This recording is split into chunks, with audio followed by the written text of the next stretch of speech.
Hi. Hi. Hi. How are you guys doing today? Good. Great. Thanks. It looks really beautiful where you guys are. Where are you? It's really hot too. Palm Springs. Oh, it's probably a gazillion and 6 degrees out there. Just about. That's about right. So what's like an average day for you guys? What are you doing today? How's everything going?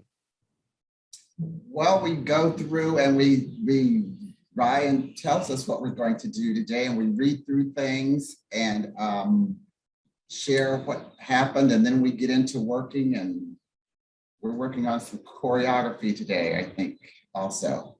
I hope. How's that going so far? It's fun now.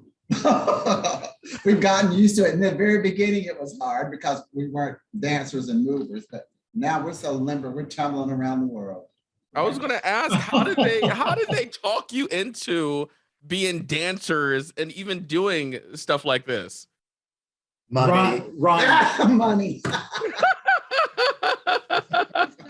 Can I just say, did you guys ever imagine that it would get as big as it's gotten? No idea. Really? Absolutely no idea. No, this was just meant to be fun.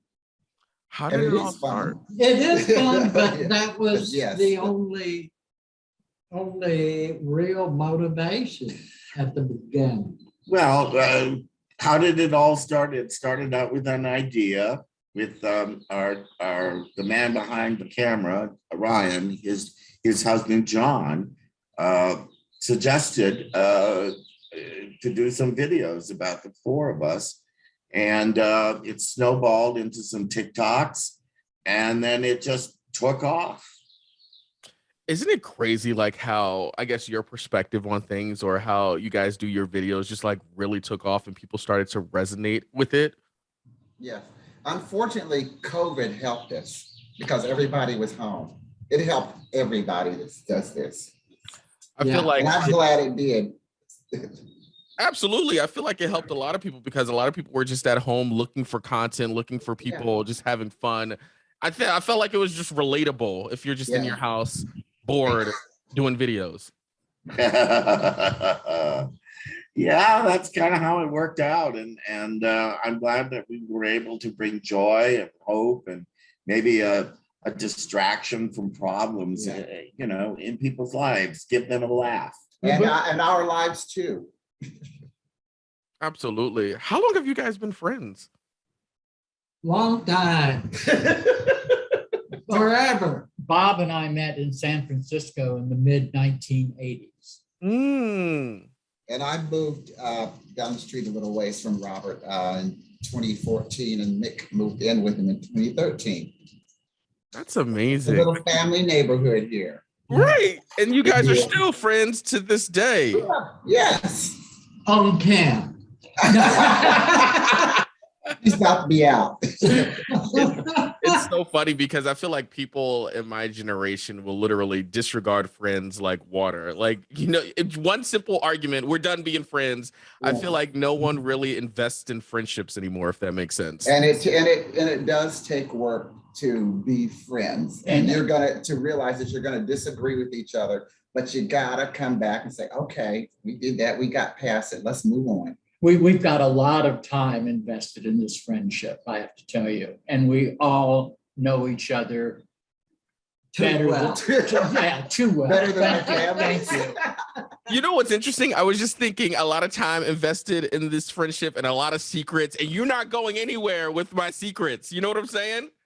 Uh-huh. We don't have secrets. Oh, yes, we do. Oh, I guess they do. We do. I was going to say, in terms of friendship and being young and casting them off right and left, I think it comes with the rite of passage of aging, that you realize, I think at some point, perhaps it's like over 30, that you want to focus on friendships more. And friends come and go throughout your life, but like I can count on well, for example, my sister, who I've known all my life, is a friend. An ex-girlfriend from college and I are still friends. And I just saw her last summer and we just picked up where we left Yes. off. You got to realize, and I think people need to realize that friendships are relationships and you have to treat them as such.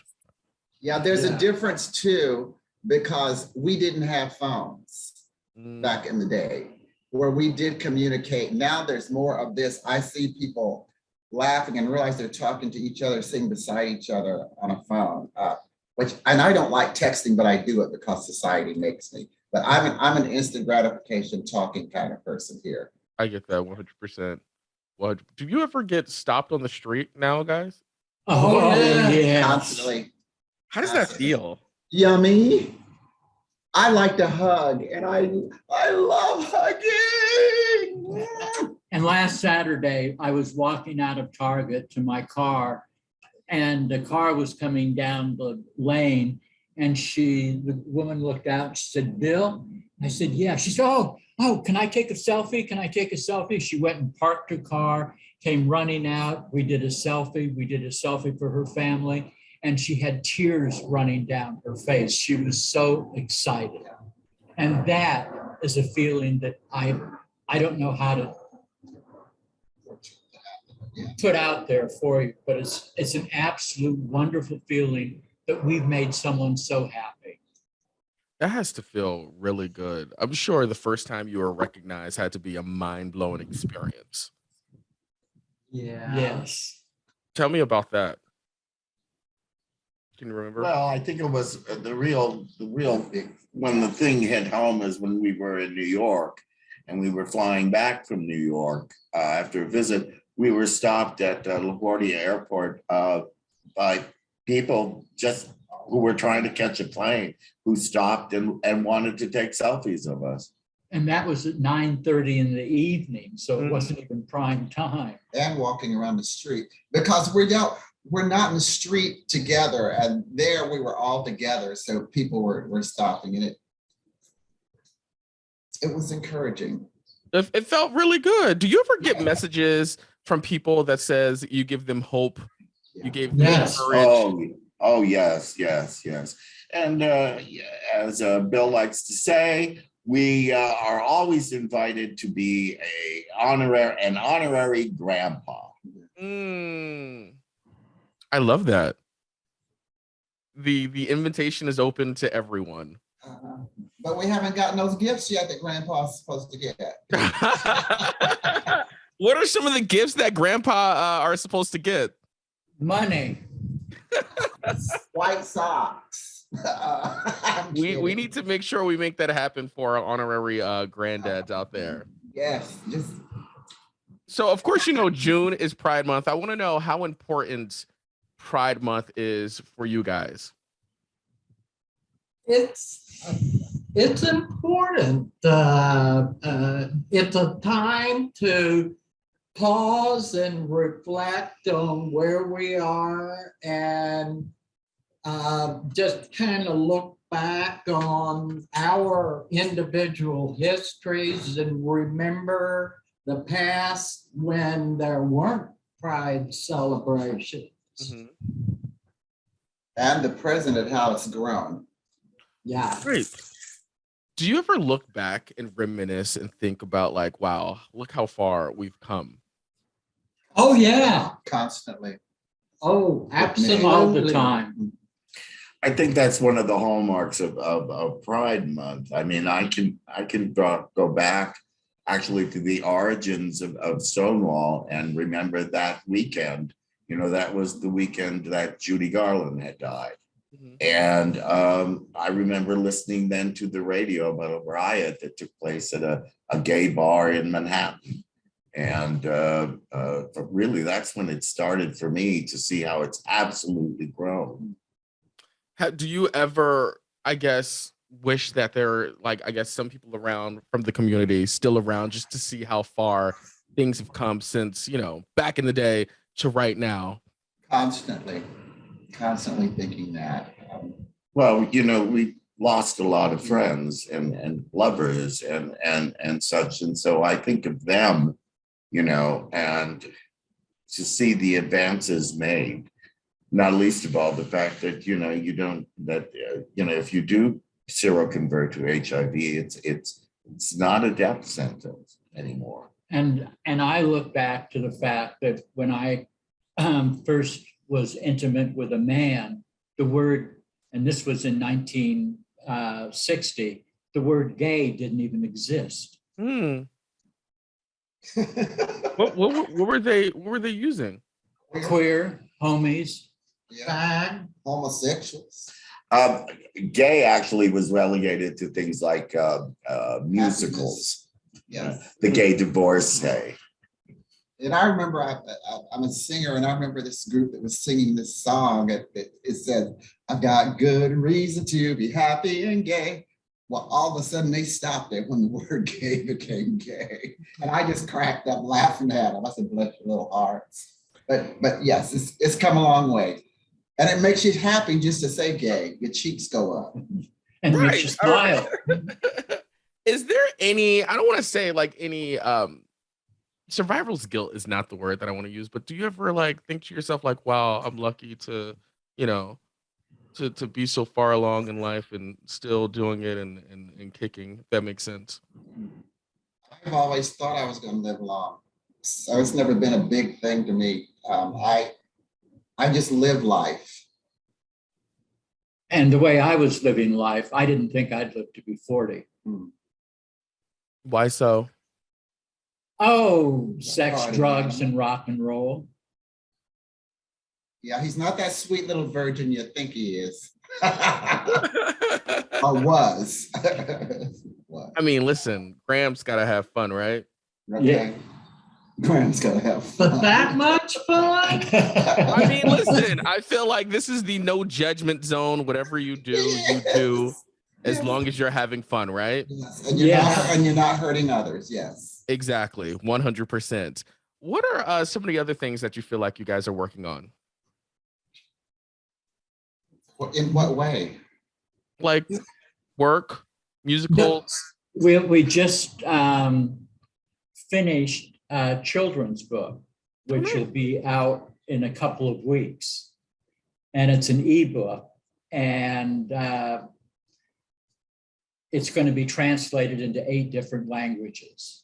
And it's called, My 4 uncles. My 4 fabulous uncles. Fabulous. How did that come about?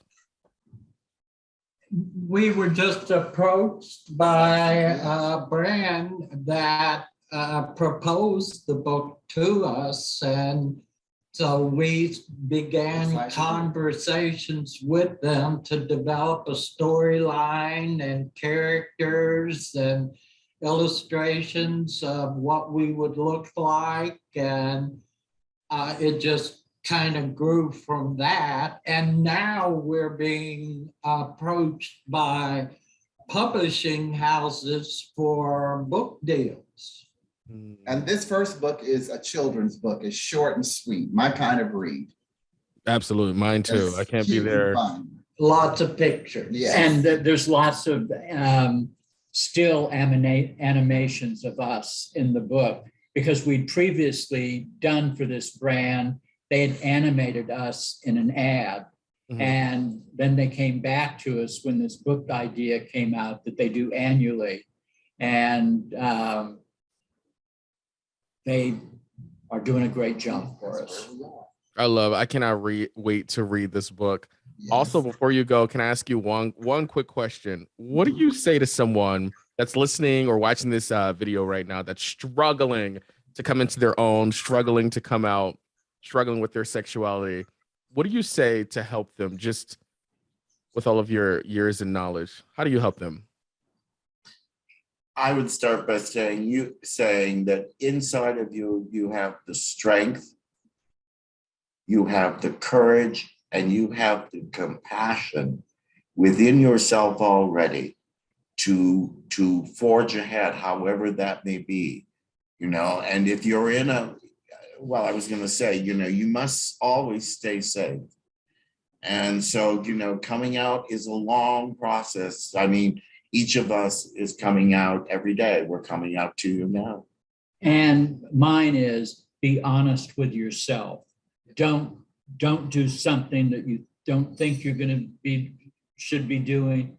it's going to come naturally. Don't push it, but make sure that you can say no when you need to say no. Mine is simply believe in yourself, as Nick was saying earlier, and also don't allow people to force you out, because there's people who will never come out, and that's okay. That's how they have to handle and live with it. Yeah. But never be forced into that uncomfortable situation. Yeah, I think we all have a similar viewpoint to, you need to listen to your inner voice and don't listen to other people who are trying to tell you what you should be. You are the only one who knows what you are, and use that power to be yourself and the best you possibly can. Amazing. Can I just say thank you so much for jumping on Zoom and taking the time and chatting with us? Thank you. Thank you so much. We look Thank forward you. to hearing this. It's Yeah. fun. Thank you. Thank Of you. course. Thank you so much for the time. Enjoy the rest of your day. It's You a pleasure. too. Happy Pride. Yes. Happy Pride, y'all. Everybody.